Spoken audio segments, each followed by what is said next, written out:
A qualidade da democracia, por José Álvaro Moisés. Professor José Álvaro Moisés, com relação à guerra entre a Rússia e a Ucrânia, tem se discutido o modo como os países têm se comunicado com o público. Que análise o senhor faz desse tema? Em lance altamente esclarecedor da natureza da guerra da Rússia contra a Ucrânia, o parlamento russo aprovou na última sexta-feira uma lei que criminaliza a cobertura do conflito, prevendo pena de até 15 anos de prisão para quem se referir à guerra como guerra. Aprovada sob controle de Vladimir Putin, a lei prevê a punição de quem tratar o conflito em termos considerados falsos pelas autoridades e entrou em vigor já no sábado da semana passada. Essa iniciativa das autoridades russas ocorre no contexto de sinais de descontentamento de setores da população russa, que a essa altura já começa a sentir os efeitos das sanções econômicas em represália contra a invasão. Além dessa lei, as autoridades do Kremlin bloquearam o acesso ao Facebook e ao Twitter, sob a alegação de que as plataformas estavam restringindo o acesso da mídia russa às mesmas. O objetivo almejado é que a guerra seja chamada de Operação Militar Especial, como Putin tem se referido aos atos de invasão.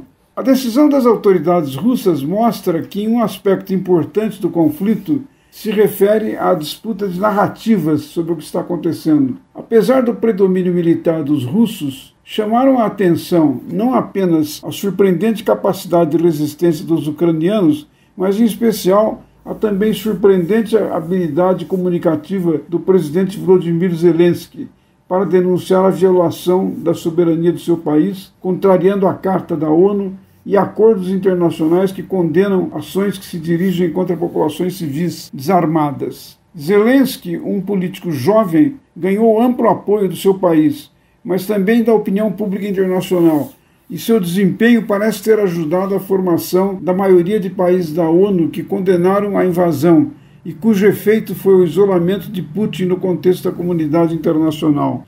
A guerra de narrativas que coloca em questão a legitimidade da agressão russa contra a Ucrânia não está deixando o Brasil de fora desse cenário.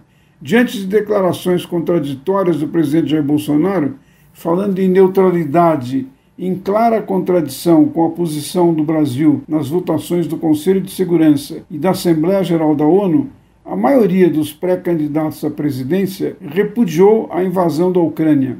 A manifestação mais incisiva foi dos pré-candidatos Sérgio Moro, do Podemos, João Dória, do PSDB, Simone Tebet, do MDB e Felipe Dávila, do Novo, defendendo que o Brasil assuma claramente uma posição com relação ao conflito e se una às nações que defendem a soberania da Ucrânia e buscam a solução pacífica do conflito. A grande reivindicação contra a guerra é a construção da paz. Todos os atores mais ativos do conflito, como o presidente Zelensky, enfatizam a paz como a condição fundamental para assegurar a segurança e a sobrevivência das pessoas. Mas a paz também se refere à batalha pela democracia. Esse regime político não se realiza sem a paz, não prospera sem ela, que é a condição para que a competição eleitoral, a diversidade de objetivos políticos e a implementação de políticas públicas requeridas pelos cidadãos possam ocorrer tranquilamente. A democracia não funciona quando os senhores da guerra abandonam as negociações e jogam as suas forças militares contra as populações civis. A guerra de narrativas em curso atualmente é sobre isso, e apesar de suas enormes vantagens militares, Putin não parece estar vencendo essa batalha. Muito obrigado. Muito obrigado, professor. Eu, Gustavo Xavier, ouvi o professor José Álvaro Moisés. A qualidade da democracia, por José Álvaro Moisés.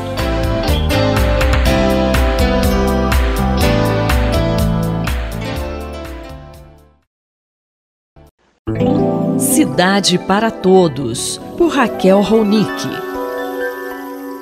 Professora Raquel Ronick, o prefeito de São Paulo, Ricardo Nunes, enviou um projeto de lei para a Câmara Municipal no dia 4 de fevereiro para tratar as áreas de risco ocupadas por moradias. Professora, qual é a política que a prefeitura está propondo aí para essas áreas? Pois é, o fato da gente ter vivido escorregamentos e enchentes levantou de novo a questão da ocupação de áreas que são muito suscetíveis a escorregamentos ou a inundações diante de uma quantidade muito grande de chuva. E a proposta que o prefeito faz é indicar uma nova modalidade para poder remover essas pessoas da área de risco. O que já existe na política e que claramente não funciona nem um pouco é dizer: você sai da área de risco, você entra na fila para uma moradia da política pública, moradia essa que não aparece nunca, tem gente que está 10 anos, 12 anos, né, esperando, e enquanto isso você ganha um auxílio aluguel de R$600, que também é absolutamente insuficiente para morar num lugar adequado. Agora, a proposta é introduzir mais uma modalidade, qual seja a indenização daquela pessoa que construiu a casa numa área de risco. Só que a ideia é de indenizar até R$60 mil, e isso significará que a pessoa já recebeu um atendimento habitacional. E isso significa, portanto, que esses 60 mil é tudo que ela vai receber uma vez, né? E não vai estar apta para poder acessar uma moradia adequada de uma política pública. Tem uma série de problemas em relação a esse projeto, Sandra. Professora Raquel Ronick, quais são as questões, quais os problemas que você vê nesse projeto, hein? Bom, em primeiro lugar, o valor de R$60 mil, que é o máximo de indenização que a pessoa vai receber, é absolutamente insuficiente para comprar qualquer imóvel. Aliás, na própria prefeitura, quando ela trabalha com carta de crédito, o valor da carta de crédito é 150 mil. Os próprios programas públicos têm um valor de moradia de no mínimo 120. Quer dizer, claramente, quem recebe 60 mil vai ocupar uma outra área num mercado informal, eventualmente uma área suscetível a escorregamentos. Então é o chamado enxuga-gelo. Pior ainda do que enxuga-gelo, porque também tem um problema muito sério, que é se abre mão de fazer uma política habitacional para evitar que essas áreas sejam ocupadas, se gasta esse valor, é extremamente difícil e complicado definir quem vai receber essa indenização, porque eventualmente tem quem comprou e tem quem construiu e tem uma cadeia, enfim, é de muito difícil aplicação. Na prática, isso vai alimentar um mercado totalmente delinquencial e vai indexar um mercado de ocupações de áreas informais. Então, eu espero que a Câmara Municipal realmente consiga rever esse PL, eliminá-lo, porque não há o que melhorá-lo, ele tem que eliminá-lo. Ele tem, além desses problemas também, quem mora nessas áreas de aluguel não é absolutamente atendido.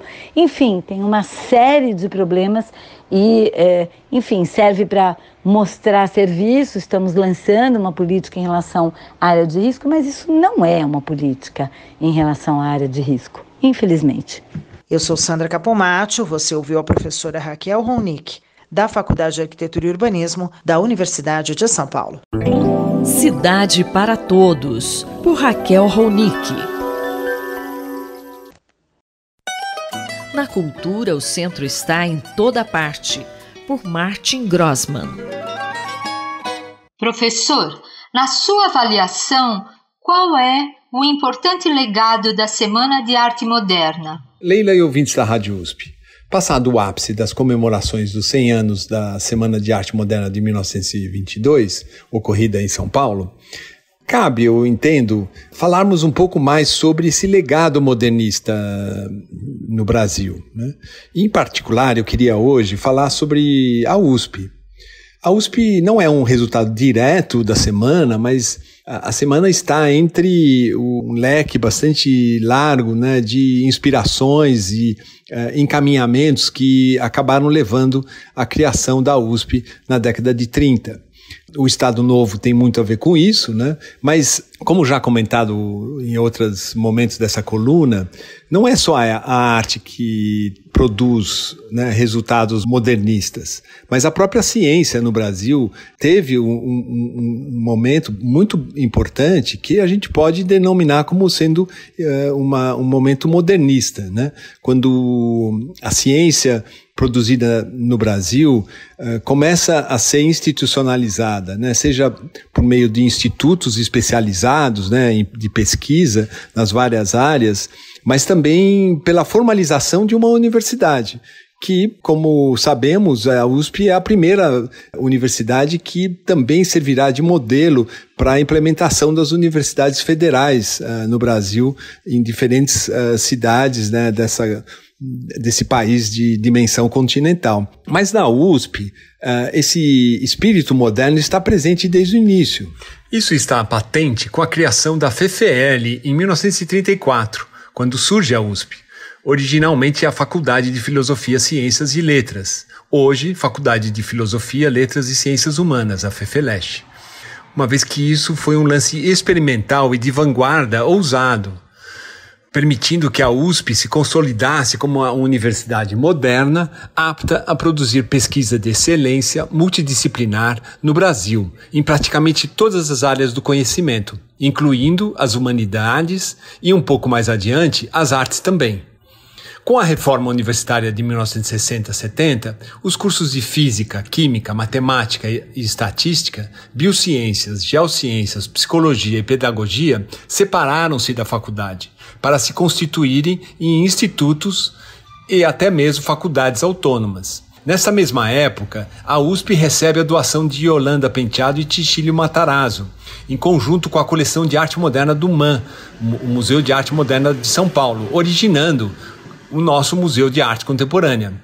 A urbanização e as construções modernistas dos diferentes campi da USP, seja aqui em São Paulo, na capital, seja no interior, permitem essa significativa expansão e subsequente organização e convivência. Diante dessa origem modernista da USP, qual a consciência que devemos ter? Ou seja, a placa-mãe, a matriz, a planta baixa da Universidade de São Paulo é modernista. Assim sendo, é importante comemorar a Semana de Arte Moderna de 1922 e o seu legado. Mas, no caso uspiano, o que é mais significativo hoje é termos consciência dessa nossa origem modernista para que possamos não só narrar apropriadamente essa história e o seu contexto, como também criticá-la, desconstruí-la, visando promover uma maior interação entre as partes que a conformam e, ainda mais importante, com a sociedade que a financia. O professor Martin Grossmann conversou comigo, Leila Kiomura, para a Rádio USP. Na cultura, o centro está em toda parte, por Martin Grossmann. Ouvir imagens com Gisele Beigelman.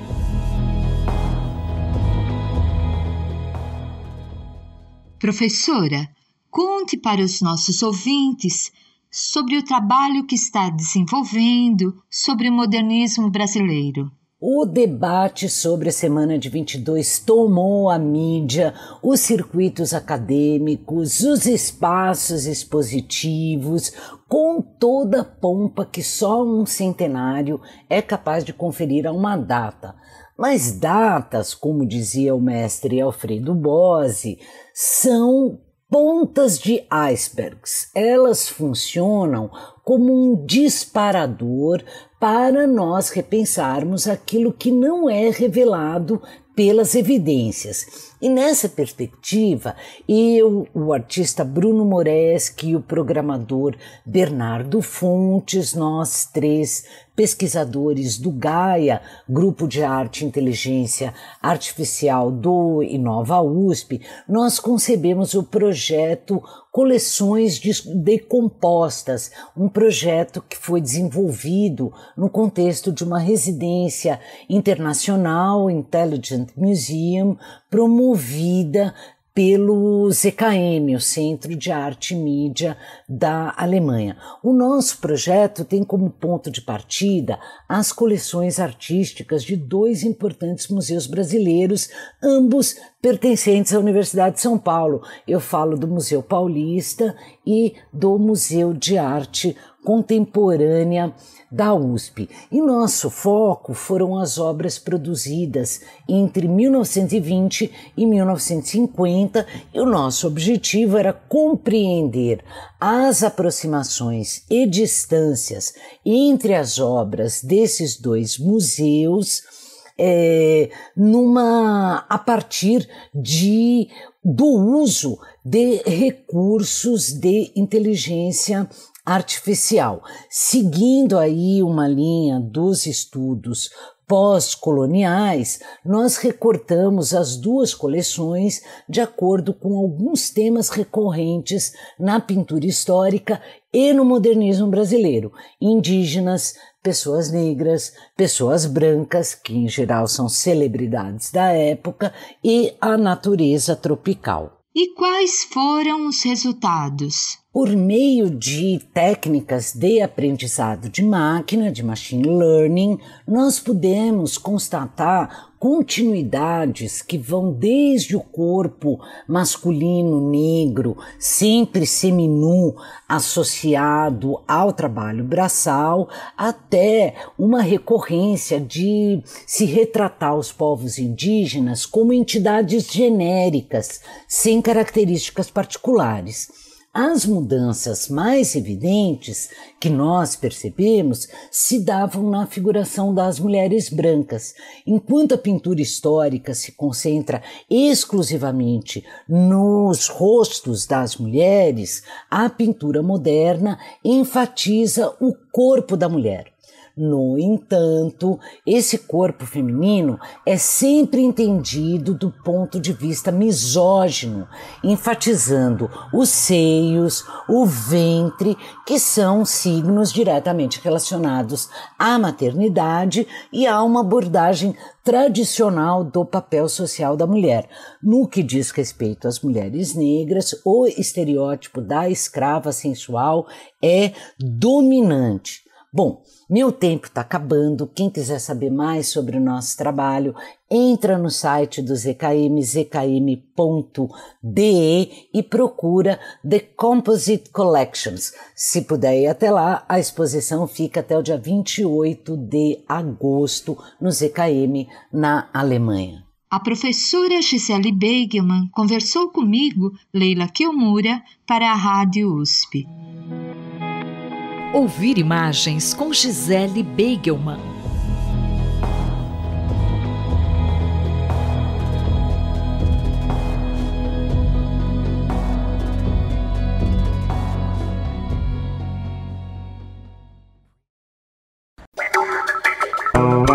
Espaço em Obra, por Guilherme Wisnik.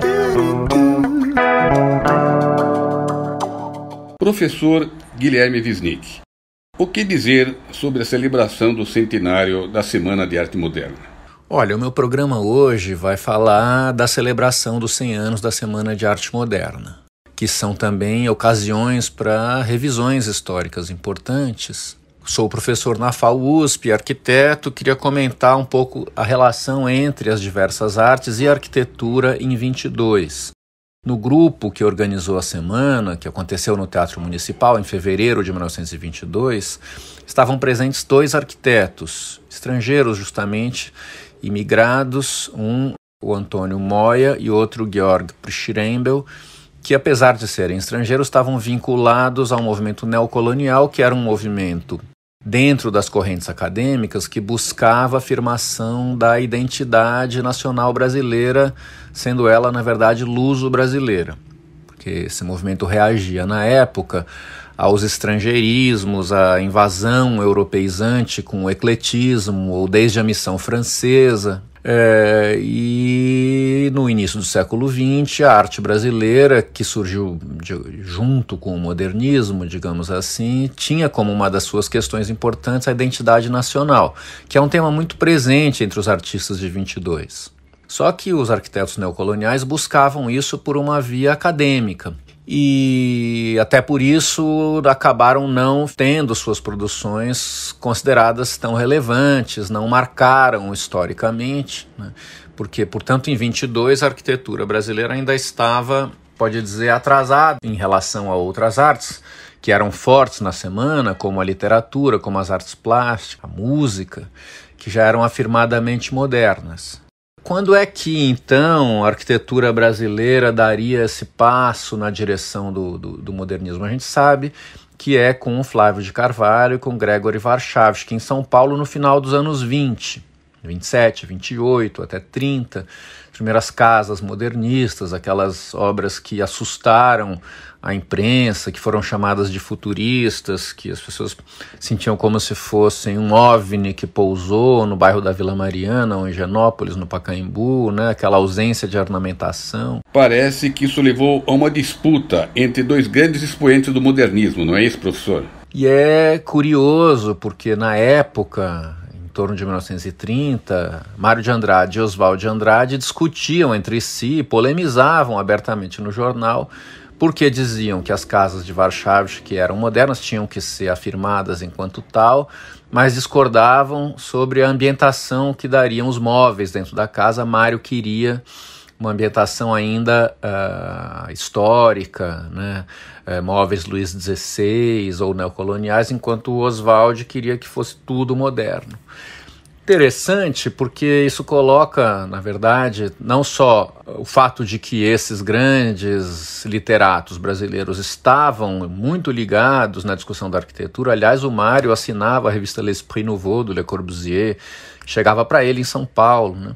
Como o fato de que, se em 22 a arquitetura ainda era, digamos, uma arte menor e atrasada, pouco tempo depois ela saltaria à frente, como diz Mário Pedrosa, porque ela ela se tornaria o carro-chefe da modernização, a partir de 42, 43, quando o MoMA de Nova York organiza a exposição Brazil Builds, que se torna uma febre mundial, um grande reconhecimento. A arquitetura brasileira se torna capa das principais revistas no mundo, e nos anos 40 é, de certa forma, a arquitetura que dá as cartas, e é ela também que influencia os movimentos construtivos em artes plásticas, dada já a sua respeitabilidade enquanto uma arte claramente moderna. Então, para nós na arquitetura, a celebração de 22, enfim, retoma essa pergunta sobre o nosso destino de modernização e como é que pudemos e ainda podemos ser modernos e brasileiros ao mesmo tempo. Uma equação difícil de resolver e que estava fora da equação das vanguardas europeias, mas que para nós na América do Sul foi e continua sendo ainda crucial. Eu, Paulo Capuzzo, falei com o professor Guilherme Wisnik para a Rádio USP. Espaço em Obra, por Guilherme Wisnik.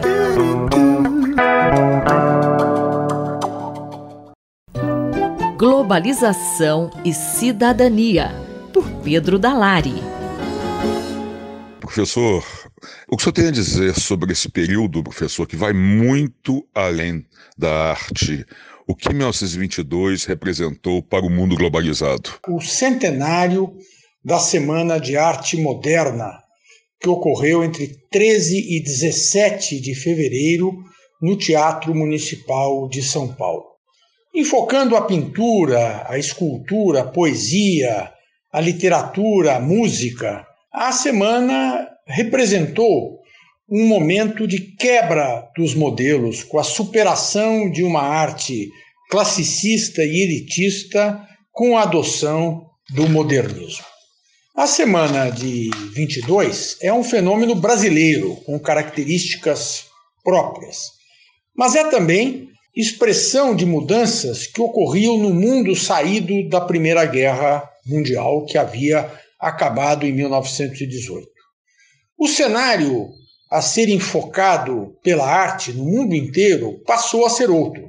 O mundo urbano, as cidades cresciam de tamanho, a presença da classe trabalhadora, as novas tecnologias, tensão e conflito social e a preocupação com o futuro e a sua idealização. E o que marca esse mundo na década de 1920, professor? O mundo da década de 1920 é justamente marcado por elementos que vão estar presentes na arte gerada na semana de 1922.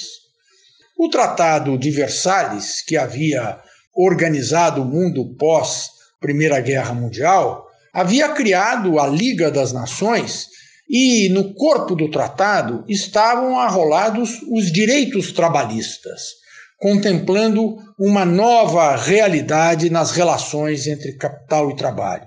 Isto, em grande parte, como decorrência do impacto gerado pela Revolução Russa de 1917, em que se acentuou claramente essa nova perspectiva.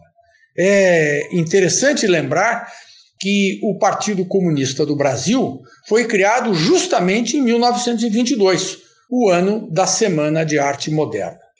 Uma nova perspectiva também global é o advento de forma mais organizada da figura do estado de bem-estar social, ou seja, um estado mais voltado a procurar propiciar serviços públicos para o conjunto da sociedade, de maneira a atenuar as tensões da sociedade urbanizada. O grande exemplo disso é a Constituição alemã de 1919, chamada de Weimar, que introduziu, assim como a Constituição mexicana já havia feito em 1910, os chamados direitos sociais no direito constitucional. Embora no Brasil, do ponto de vista mais geral, isto só vá ocorrer mais tarde, é interessante lembrar algo que pouca gente sabe, que em 1922, no mesmo ano da Semana de Arte Moderna, foi criado no país o imposto de renda, que vai ser justamente expressão de um Estado que procura adquirir mais recursos para atender às novas demandas que se colocaram. Ou seja, a Semana de 1922 é fruto da progressiva integração do Brasil em um mundo que se globalizava e onde os direitos de cidadania começavam a se afirmar mais significativamente. Esse contexto global é, portanto, elemento essencial para entender as mudanças na arte que, indo muito além da arte, mudaram a vida da sociedade brasileira. Este foi o professor Pedro Dallari que falou com Marcelo Hollenberg para a Rádio USP. Globalização e Cidadania, por Pedro Dallari.